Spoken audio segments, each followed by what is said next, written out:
आज के इस वीडियो में हम force and laws of motion standard 9th के इससे एक एक्सरसाइज सॉल्व करेंगे। एक्सरसाइज 5th एनसीईआरटी से लिया गया ये क्वेश्चन है। देखिए इस सवाल में क्या कहा गया कि अ ट्रक स्टार्ट्स फ्रॉम रेस्ट। मैं यहाँ पर अंडरलाइन कर दे रहा हूँ क्योंकि ये बहुत इंपॉर्टेंट इन्फॉर्मेशन है। A truck starts from rest and rolls down a hill. एक हिली रोड है कुछ इस तरह का, इससे ये ट्रक जो है ये रोल डाउन कर रहा है विद अ कांस्टेंट एक्सेलरेशन। ये जो नीचे उतर रहा है तो इसका एक्सेलरेशन कांस्टेंट है, हमने मान लिया वो एक्सेलरेशन ए है। अब आगे कहा गया कि it travels a distance of 400 metres in 20 seconds. तो ये जो नीचे उतर रहा है कुछ ऐसे एक एक्सेलरेशन से, तो ये यहाँ से चलिए शुरू करते हैं। यहाँ से ये जो डिस्टेंस है ये डिस्टेंस 400 मीटर्स का है। तो इसे हम डिस्प्लेसमेंट के तौर पे भी ले सकते हैं क्योंकि ये स्ट्रेट लाइन में ही मूव कर रहा है।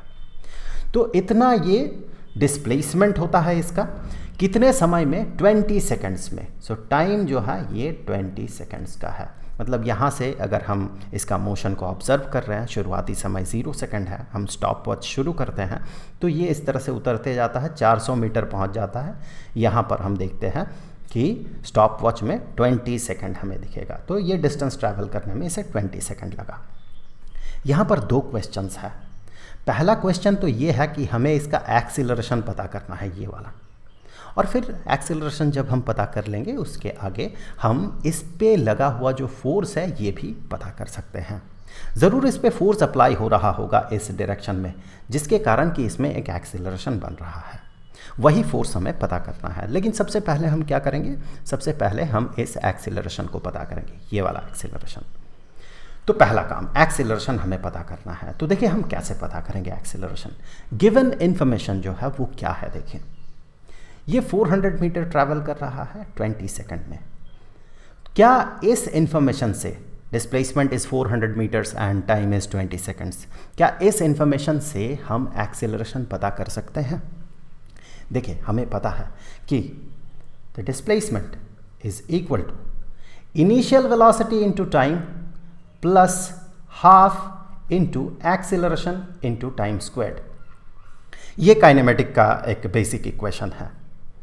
तो इस इक्वेशन को यूज़ करने से हम एक्सेलरेशन पता कर सकते हैं। लेकिन एक और बात कि ये जो इनिशियल वेलोसिटी है ये हमने यहाँ पर लिखा नहीं है। क्या इनिशियल वेलोसिटी गिवन है? देखिए मैंने यहाँ पर अंडरलाइन किया था, इट स्टार्ट्स फ्रॉम रेस्ट। तो स्टार्ट्स फ्रॉम रेस्ट का मतलब है जब हम ऑब्जर्वेशन शुरू कर रहे हैं उस समय ये रेस्ट में था, तो इनिशियल वेलोसिटी इज 0 मीटर पर सेकेंड। अब ठीक है, अब हम ये वाला फॉर्मूला अप्लाई करके एक्सेलरेशन पता कर सकते हैं। आप एक बार करके कोशिश कीजिए इस एक्सेलरेशन को पता करने का, वीडियो को पॉज करके। कर लिया आपने? तो देखें हम क्या करेंगे। यहाँ पर चूंकि u इज 0 तो मैं इसे काट देता हूँ फिलहाल। वैसे आप जब इसे सॉल्व करेंगे तो यहाँ ऑब्वियसली 0 लिखेंगे, 0 मीटर पर सेकेंड, फिर टाइम 20 सेकेंड, फिर वो जो रिजल्ट होगा ये 0 होगा। ये जो टर्म है इसका वैल्यू 0 होगा। आप वैसे करेंगे, लेकिन फिलहाल मैं चीज़ों को शॉर्ट रख रहा हूँ और इस चीज़ को मैं काट दे रहा हूँ क्योंकि u is 0 into T is 0। अब देखिए यहाँ से हमें क्या पता करना? Acceleration. So acceleration is equal to, आप गौर से देखिए ये जो हाफ है, ये जो डिनोमिनेटर वाला 2 है ये इस साइड में जाएगा और इसके साथ मल्टीप्लाइड होगा, और ये जो टी स्क्वायर्ड है ये इस साइड में जाएगा और s divided by T squared होगा। सो ओवरऑली हमें क्या मिलेगा? 2s ये वाला 2 न्यूमरेटर में और ये टी स्क्वायर्ड डिनोमिनेटर में, टी स्क्वायर्ड। कैलकुलेट कर लें, 2 into s is 400 metres divided by t कितना है? 20 है, 20 सेकेंड्स।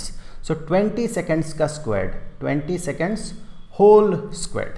तो हमें मिलेगा यहाँ से 800, 2 इंटू 400 800 मीटर्स डिवाइडेड बाय 20 का स्क्वायर कितना? 400। 20 इंटू 20 इज 400 और सेकेंड का भी स्क्वायर होगा, सो सेकेंड स्क्वायर।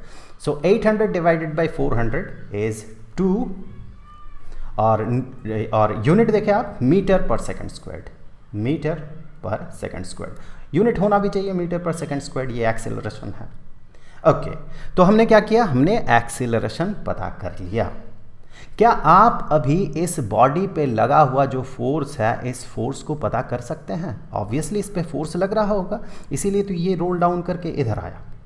इसमें एक मोशन हो रहा है, ये तो रुका हुआ था, इसमें एक मोशन हो रहा है, इसमें एक एक्सेलरेशन हो रहा है, तो ऑब्वियसली इसमें एक फोर्स अप्लाई हो रहा है। पीछे एक वीडियो में हमने ट्रक रोल्स डाउन प्रॉब्लम पे बात किया था। हमने देखा था जो ग्रेविटेशनल फोर्स है, इस तरह के सिचुएशन में होता क्या है कि मान लें ये जो ट्रक है, ये जो ट्रक है, इस पे एक ही फोर्स अप्लाई होता है जिसे कि ग्रेविटेशनल फोर्स कहा जाता है। So force due to gravity इस पे नीचे की तरफ एक्ट हो रहा है। अब क्या होता है, यही फोर्स दो पार्ट्स में टूट जाता है। एक पार्ट तो इस ट्रक को नीचे की तरफ इस सरफेस में दबाता है, और दूसरा जो फोर्स बनता है, ये फोर्स इसे इस डायरेक्शन में पुल करता है। इसे हम कहते हैं resolving a vector into its two perpendicular components. तो यहाँ पर यह फोर्स जो है ये टूट के दो फोर्स में बदल जाता है। तो एक फोर्स इसे नीचे दबाता है, एक फोर्स इसे रोल डाउन करवाता है। वही फोर्स जो इसे रोल डाउन करवा रहा है, वही फोर्स हमें पता करना है। यहाँ पर क्या करना होगा, देखिए हमें पता है ये जो F फोर्स यहाँ पर अप्लाई हुआ, इस F फोर्स के कारण इस बॉडी का मास अगर m हुआ, तो m मास के बॉडी में a एक्सीलरेशन क्रिएट कर रहा है। Then this force F is equal to इस बॉडी का मास, ट्रक का मास, इनटू ट्रक में जो एक्सीलरेशन हो रहा है। तो फिर देखिए ट्रक का जो मास है, ये मास गिवन है। The mass, its mass is 7 tons, और एक टन में कितना होता है, एक टन में 1000 किलोग्राम होता है। तो 7 tons is equal to 7000 kilograms. तो इसका मास हमें मिल गया 7000 किलोग्राम्स। सो 7000 m के जगह पे 7000 किलोग्राम्स, और एक्सेलरेशन हमने पता लगाया 2 मीटर पर सेकेंड स्क्वायर, 2 मीटर पर सेकेंड स्क्वायर। तो ये कितना बन जाएगा, देखिए 7000 into 7 into 2 is 14, so 14000 kilogram. Unit देखिए किलोग्राम मीटर पर सेकंड स्क्वायर, मीटर पर सेकंड स्क्वायर, और हमें पता है किलोग्राम मीटर पर सेकंड स्क्वायर इज न्यूटन। सो ये हो जाएगा 14000 न्यूटन्स। सो जो फोर्स इस ट्रक पे अप्लाई हो रहा है, that is 14000 Newton's. I hope कि वीडियो आपके लिए हेल्पफुल रहा होगा। अगले वीडियो का लिंक आपको यहाँ पर स्क्रीन पर मिल जाएगा, वहाँ क्लिक करके आप उस वीडियो को देख सकते हैं। अब जाते जाते मैं आपको बता दूं कि इस पूरे चैप्टर का जो प्लेलिस्ट है उसका लिंक आपको नीचे डिस्क्रिप्शन में मिलेगा। तो आई होप कि अगले वीडियो में फिर मुलाकात होगी। तो मिलेंगे आपसे अगले वीडियो में, तब तक के लिए खुश रहें। Good bye.